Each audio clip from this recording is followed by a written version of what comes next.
नमो नमः सादरं वन्दनानि। वयं प्रतिवर्षं संस्कृतसप्ताहम् आचरामः। संस्कृतसप्ताहस्य प्रथमदिने श्रावणशुद्धत्रयोदश्यां 25 ऑगस्ट दिनाङ्के 10 सुभाषितानि समूहरूपेण वयं गायामः। एतदर्थम् एतानि सुभाषितानि ध्वनिरूपेण सज्जीकृतानि सन्ति। कण्ठस्थीकरणार्थम् एतस्य उपयोगं कृत्वा वयं विद्यालयेषु, महाविद्यालयेषु, संस्कृतपठनकेन्द्रेषु च महता प्रमाणेन सुभाषितानि गायामः। उत्साहो बलवानार्य, उत्साहो बलवानार्य, उत्साहो बलवानार्य, उत्साहो बलवानार्य, नास्त्युत्साहात् परं बलम्, नास्त्युत्साहात् परं बलम्, नास्त्युत्साहात् परं बलम्, नास्त्युत्साहात् परं बलम्, सोत्साहस्यास्ति लोकेऽस्मिन्, सोत्साहस्यास्ति लोकेऽस्मिन्, सोत्साहस्यास्ति लोकेऽस्मिन्, सोत्साहस्यास्ति लोकेऽस्मिन्, न किञ्चिदपि दुर्लभम्, न किञ्चिदपि दुर्लभम्, न किञ्चिदपि दुर्लभम्, न किञ्चिदपि दुर्लभम्, उत्साहो बलवानार्य,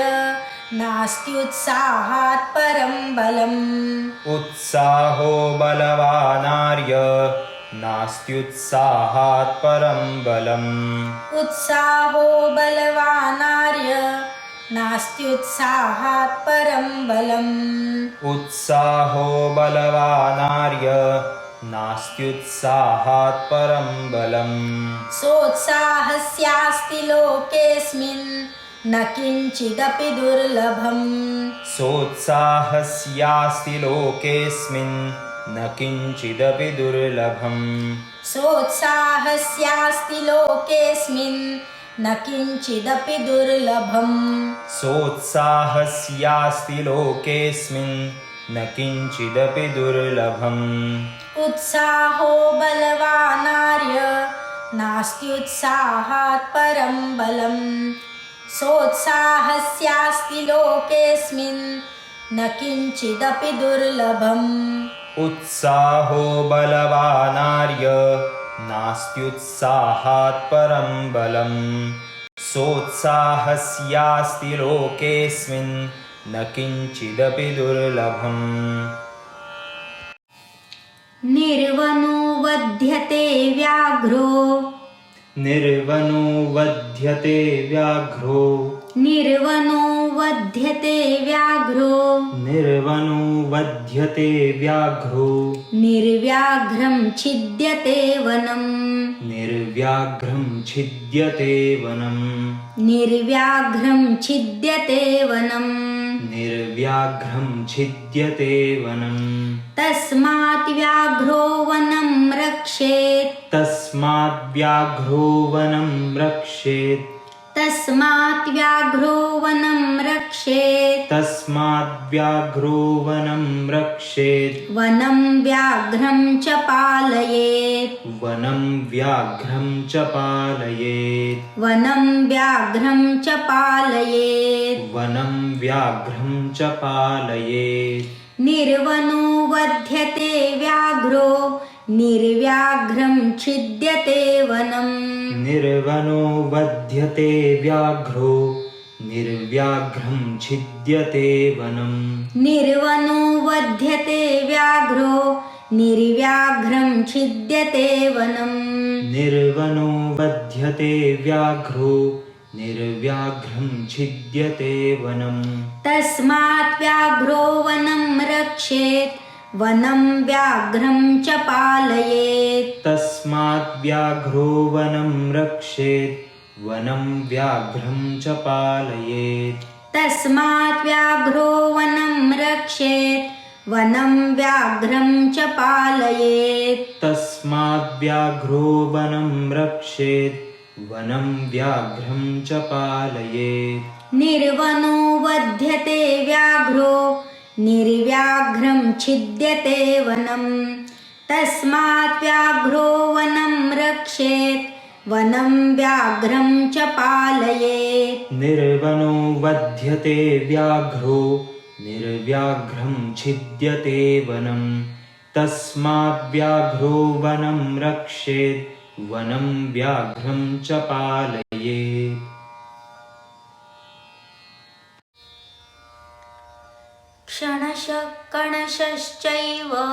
क्षणशः कणशश्चैव क्षणशः कणशश्चैव क्षणशः कणशश्चैव विद्यामर्थं च साधयेत् विद्यामर्थं च साधयेत् विद्यामर्थं च साधयेत् विद्यामर्थं च साधयेत् क्षणे नष्टे कुतो विद्या क्षणे नष्टे कुतो विद्या क्षणे नष्टे कुतो विद्या क्षणे नष्टे कुतो विद्या कणे नष्टे कुतो धनं कणे नष्टे कुतो धनं कणे नष्टे कुतो धनं कणे नष्टे कुतो धनं क्षणशः कणशश्चैव विद्यामर्थं च साधयेत् क्षणशः कणशश्चैव विद्यामर्थं च साधयेत् क्षणशः कणशश्चैव विद्यामर्थं च साधयेत् क्षणशः कणशश्चैव विद्यामर्थं च साधयेत् क्षणे नष्टे कुतो विद्या कणे नष्टे कुतो धनं क्षणे नष्टे कुतो विद्या कणे नष्टे कुतो धनं क्षणे नष्टे कुतो विद्या कणे नष्टे कुतो धनं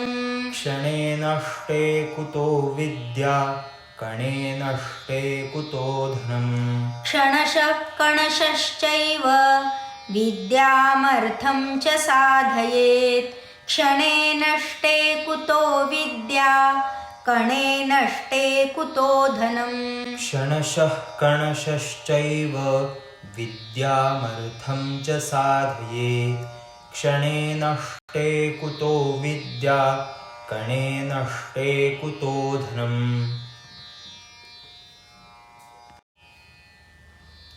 अमन्त्रमक्षरं नास्ति अमन्त्रमक्षरं नास्ति अमन्त्रमक्षरं नास्ति अमन्त्रमक्षरं नास्ति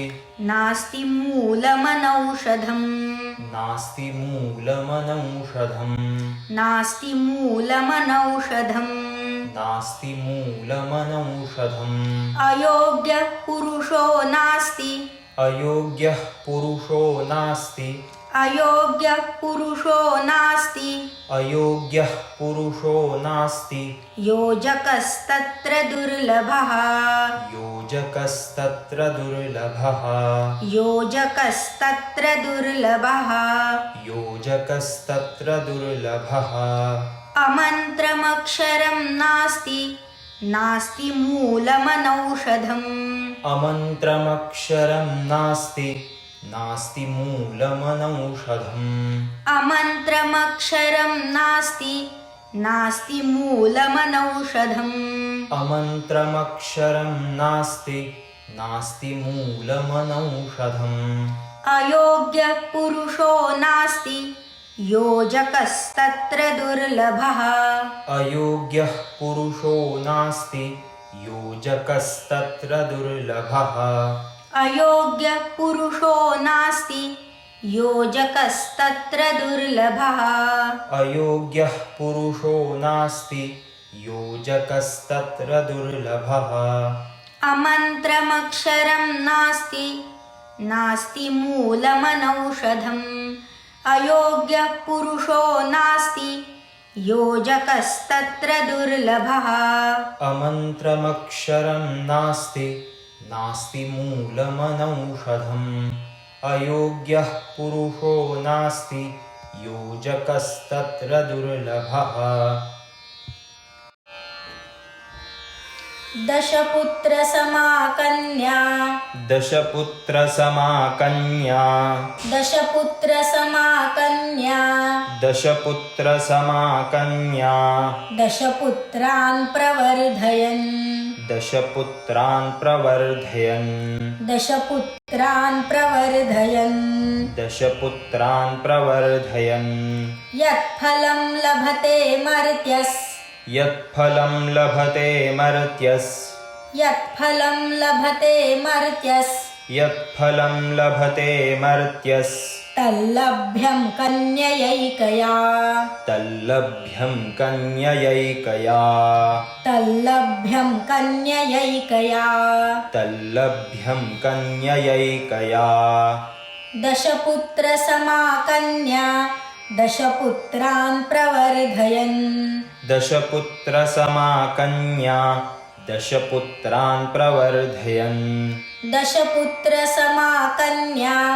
दशपुत्रान् प्रवर्धयन् दशपुत्रसमा कन्या दशपुत्रान् प्रवर्धयन् यत्फलं लभते मर्त्यस्तल्लभ्यं कन्ययैकया यत्फलं लभते मर्त्यस्तल्लभ्यं कन्ययैकया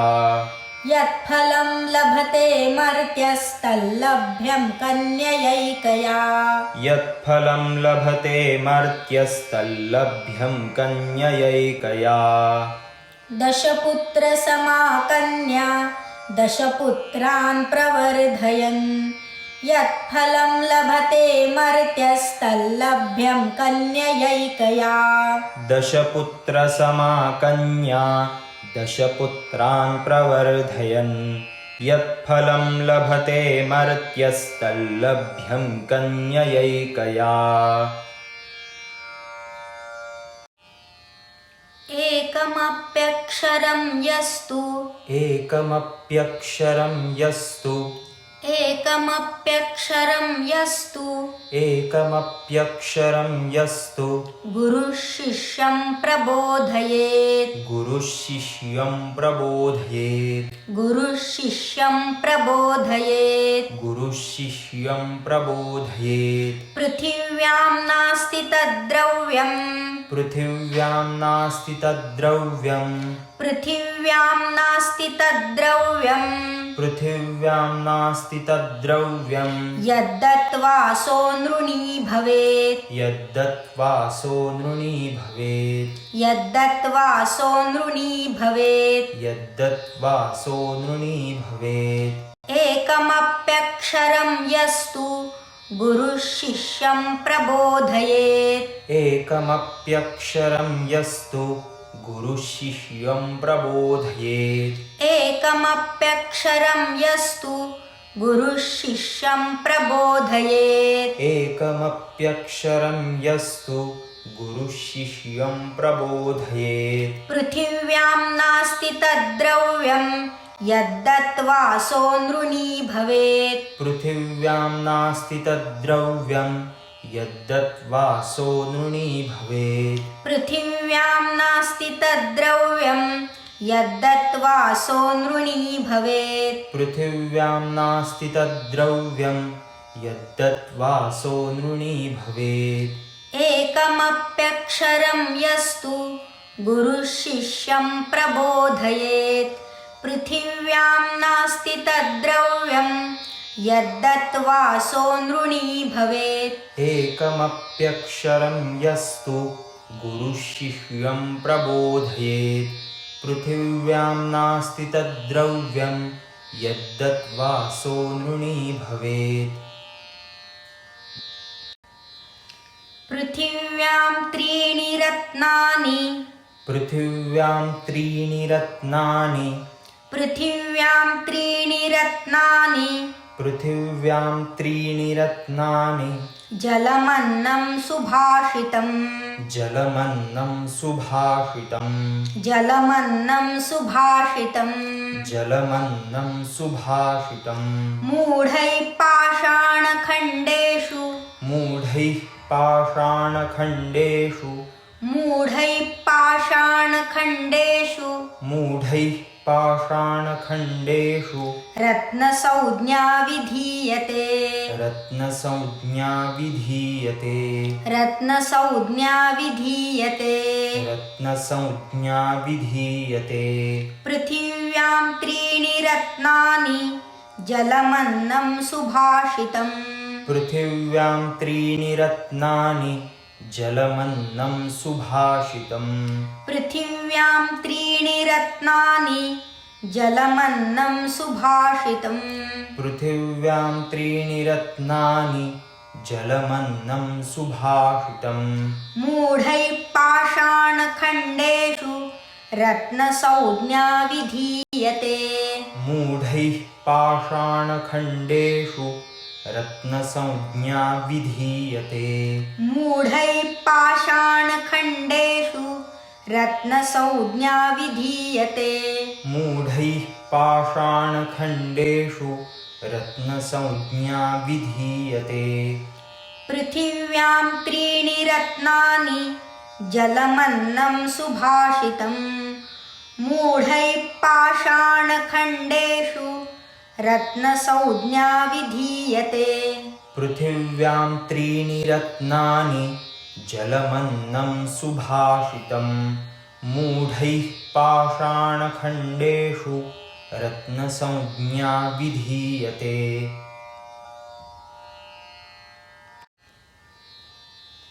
स्वभावं न जहात्येव स्वभावं न जहात्येव स्वभावं न जहात्येव स्वभावं न जहात्येव साधुरापद्गतोऽपि सन् साधुरापद्गतोऽपि सन् साधुरापद्गतोऽपि सन् साधुरापद्गतोऽपि सन् कर्पूरः पावकस्पृष्टः कर्पूरः पावकस्पृष्टः कर्पूरः पावकस्पृष्टः कर्पूरः पावकस्पृष्टः सौरभं लभतेतराम् सौरभं लभतेतराम् सौरभं लभतेतराम् सौरभं लभतेतराम् स्वभावं न जहात्येव साधुरापद्गतोऽपि सन् स्वभावं न जहात्येव साधुरापद्गतोऽपि सन् स्वभावं न जहात्येव साधुरापद्गतोऽपि सन् स्वभावं न जहात्येव साधुरापद्गतोऽपि सन् कर्पूरः पावकस्पृष्टः सौरभं लभतेतराम् कर्पूरः पावकस्पृष्टः सौरभं लभतेतराम् कर्पूरः पावकस्पृष्टः सौरभं लभतेतराम् कर्पूरः पावकस्पृष्टः सौरभं लभतेतराम् स्वभावं न जहात्येव साधुरापद्गतोऽपि सन् कर्पूरः पावकस्पृष्टः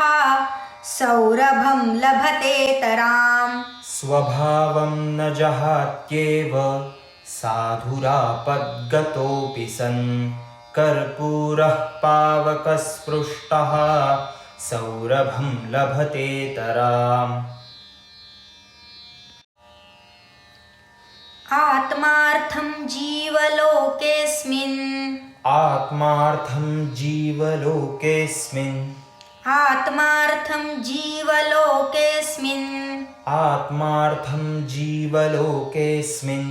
को न जीवति मानवः को न जीवति मानवः को न जीवति मानवः को न जीवति मानवः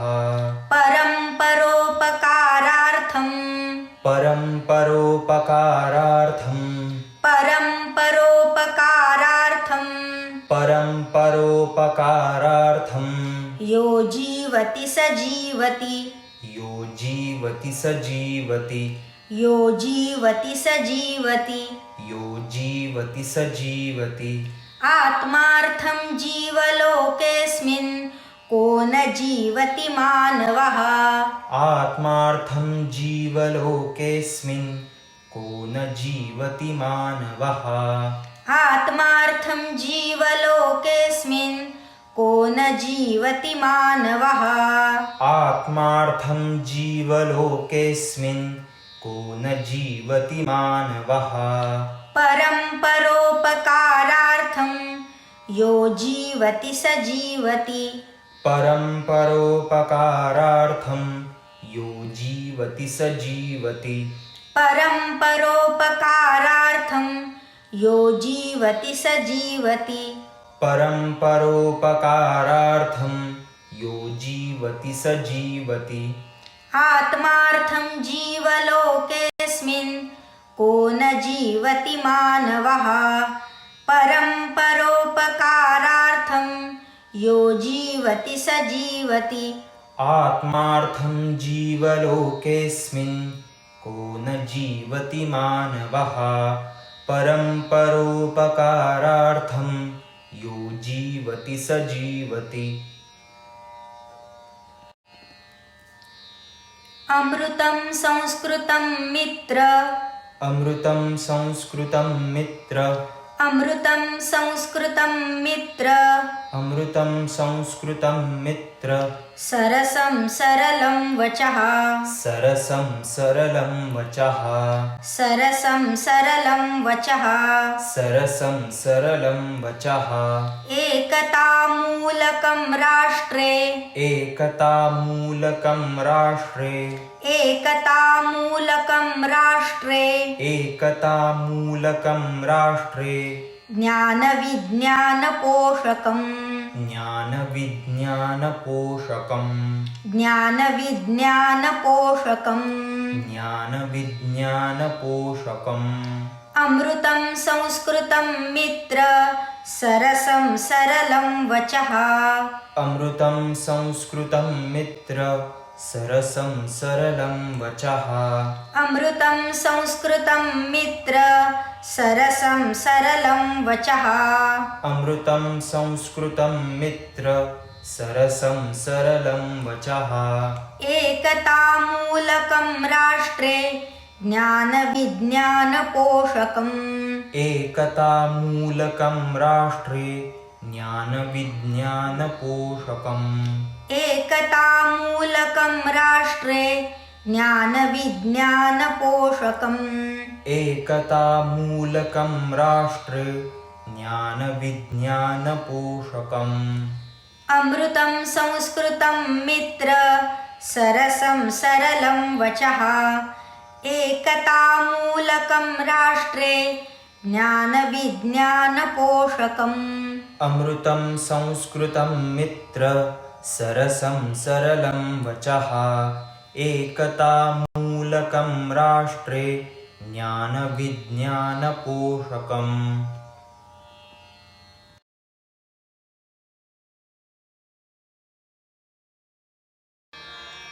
उत्साहो बलवानार्य उत्साहो बलवानार्य उत्साहो बलवानार्य उत्साहो बलवानार्य नास्त्युत्साहात् परं बलम् नास्त्युत्साहात् परं बलम् नास्त्युत्साहात् परं बलम् नास्त्युत्साहात् परं बलम् सोत्साहस्यास्ति लोकेऽस्मिन् सोत्साहस्यास्ति लोकेऽस्मिन् सोत्साहस्यास्ति लोकेऽस्मिन् सोत्साहस्यास्ति लोकेऽस्मिन् न किञ्चिदपि दुर्लभम् न किञ्चिदपि दुर्लभम् न किञ्चिदपि दुर्लभम् न किञ्चिदपि दुर्लभम् निर्वनो वध्यते व्याघ्रो निर्वनो वध्यते व्याघ्रो निर्वनो वध्यते व्याघ्रो निर्वनो वध्यते व्याघ्रो निर्व्याघ्रं छिद्यते वनम् निर्व्याघ्रं छिद्यते वनम् निर्व्याघ्रं छिद्यते वनम् निर्व्याघ्रं छिद्यते वनम् तस्मात् व्याघ्रो वनं रक्षेत् तस्माद् व्याघ्रो वनं रक्षेत् तस्मात् व्याघ्रो वनं रक्षेत् तस्माद्व्याघ्रो वनं रक्षेत् वनं व्याघ्रं च पालयेत् वनं व्याघ्रं च पालयेत् वनं व्याघ्रं च पालयेत् वनं व्याघ्रं च पालयेत् क्षणशः कणशश्चैव क्षणशः कणशश्चैव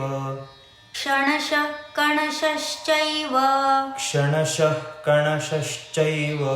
विद्यामर्थं च साधयेत् विद्यामर्थं च साधयेत् विद्यामर्थं च साधयेत् विद्यामर्थं च साधयेत् क्षणे नष्टे कुतो विद्या क्षणे नष्टे कुतो विद्या क्षणे नष्टे कुतो विद्या क्षणे नष्टे कुतो विद्या कणे नष्टे कुतो धनम् कणे नष्टे कुतो धनम् कणे नष्टे कुतो धनम् कणे नष्टे कुतो धनम् अमन्त्रमक्षरं नास्ति अमन्त्रमक्षरं नास्ति अमन्त्रमक्षरं नास्ति अमन्त्रमक्षरं नास्ति नास्ति मूलमनौषधम् नास्ति मूलमनौषधम् नास्ति मूलमनौषधम् नास्ति मूलमनौषधम् अयोग्यः पुरुषो नास्ति अयोग्यः पुरुषो नास्ति अयोग्यः पुरुषो नास्ति अयोग्यः पुरुषो नास्ति योजकस्तत्र दुर्लभः योजकस्तत्र दुर्लभः योजकस्तत्र दुर्लभः योजकस्तत्र दुर्लभः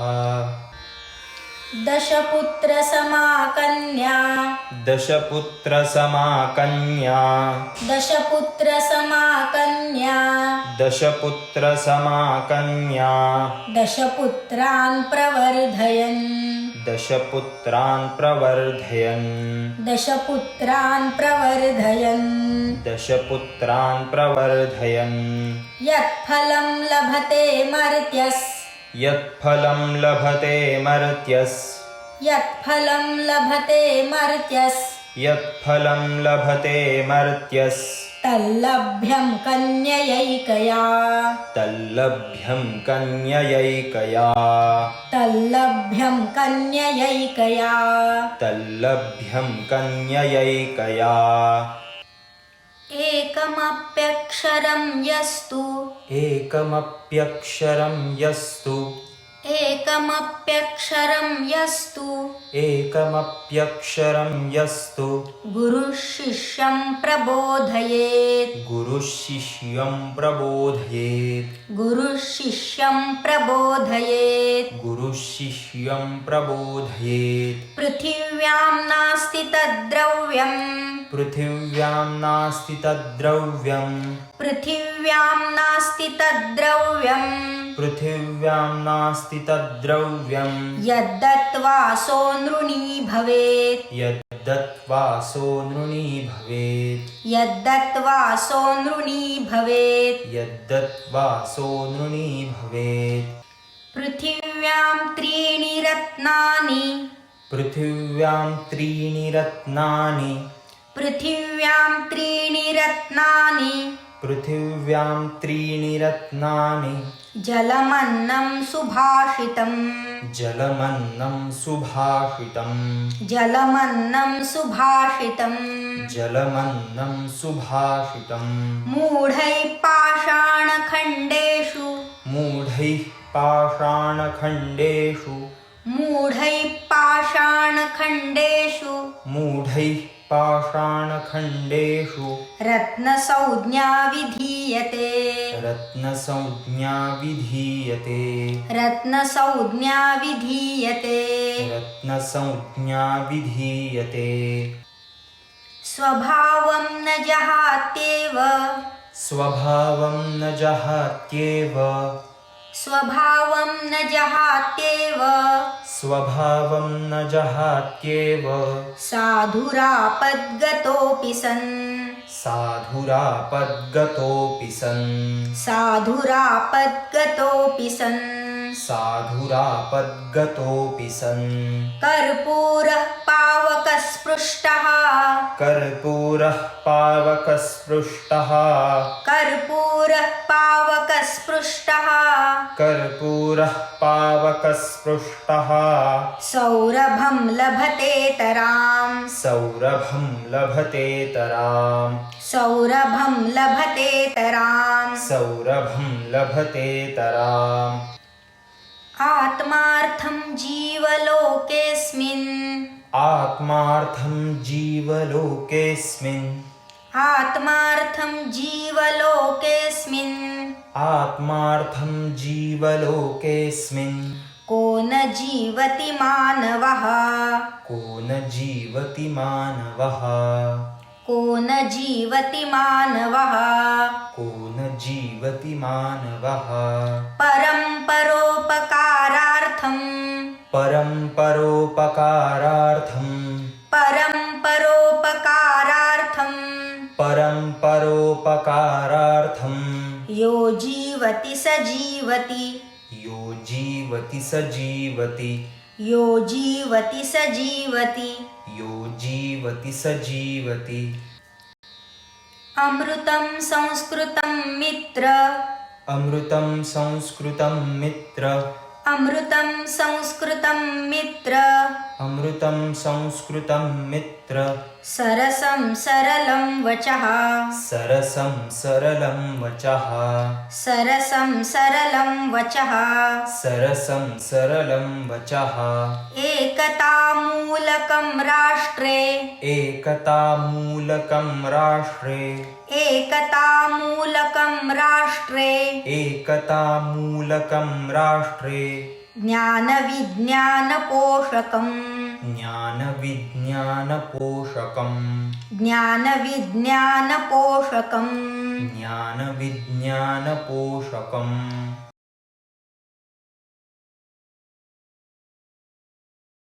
उत्साहो बलवानार्य नास्त्युत्साहात् परं बलम्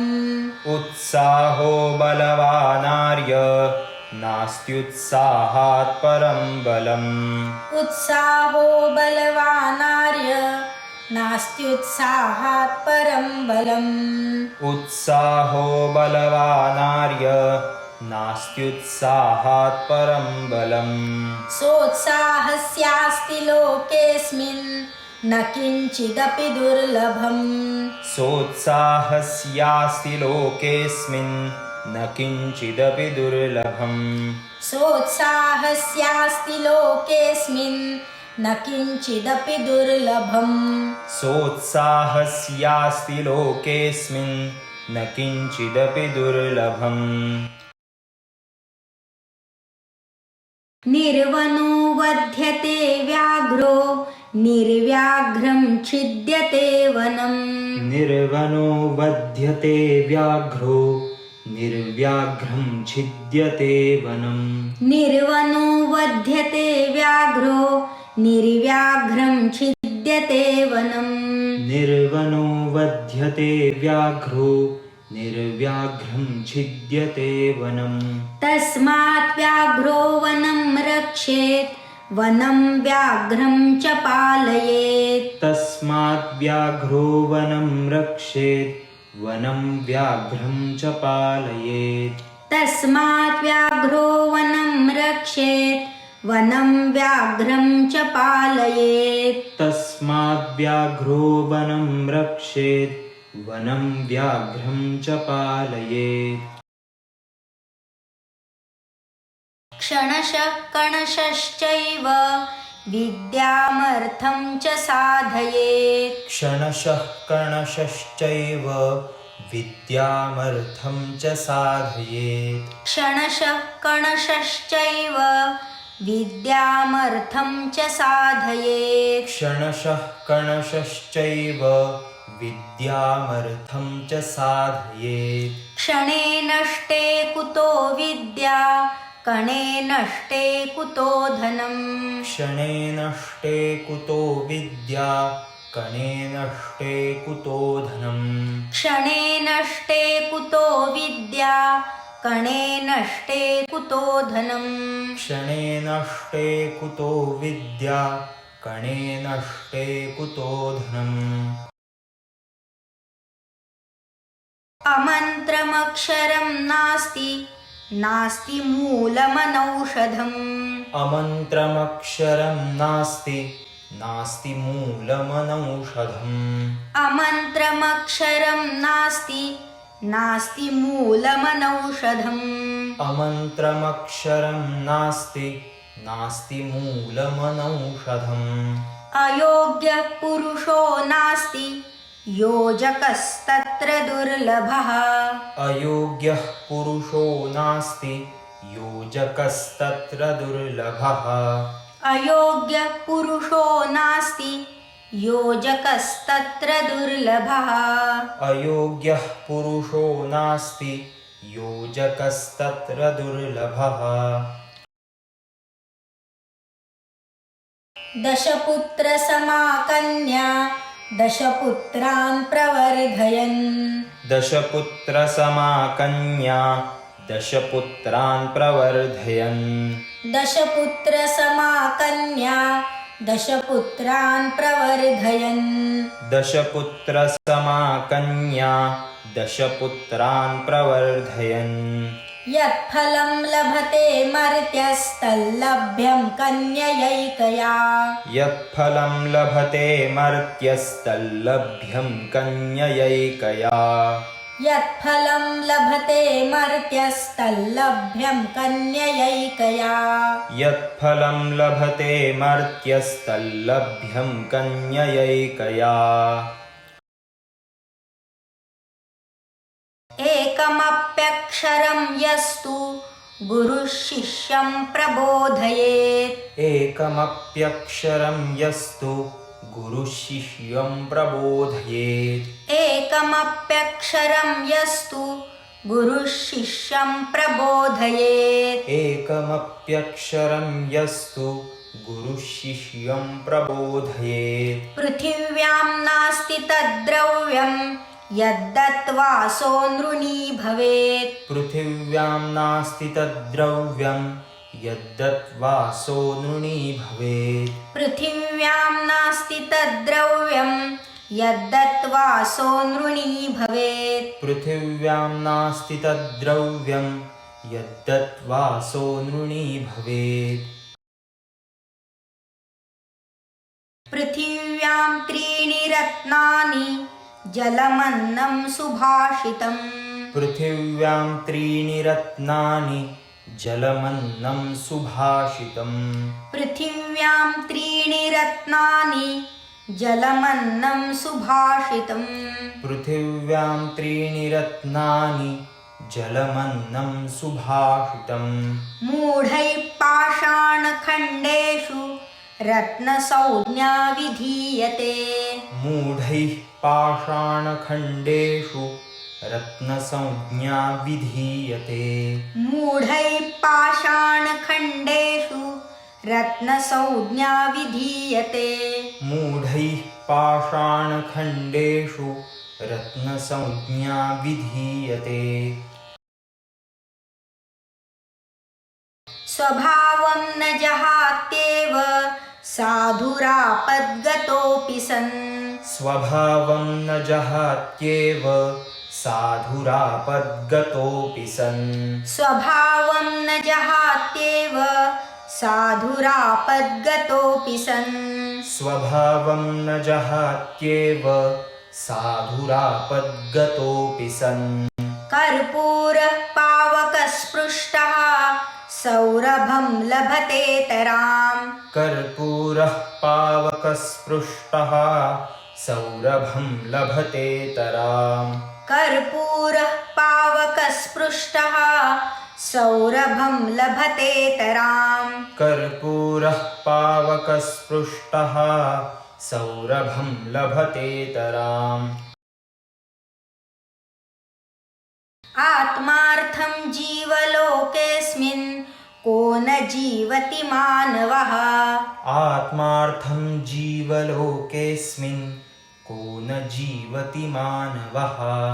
आत्मार्थं जीवलोकेऽस्मिन्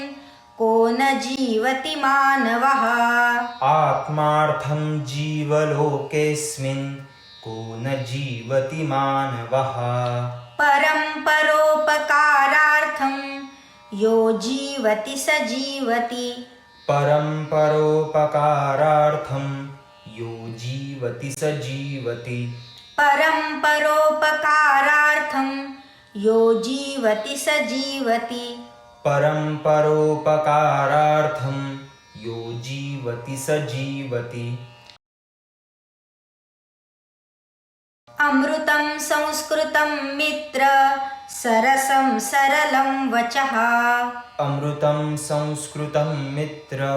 सरसं सरलं वचः अमृतं संस्कृतं मित्र सरसं सरलं वचः अमृतं संस्कृतं मित्र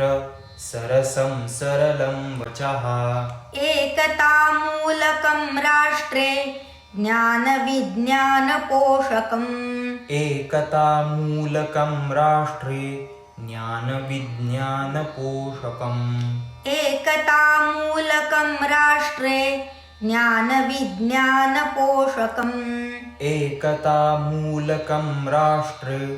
ज्ञानविज्ञानपोषकम्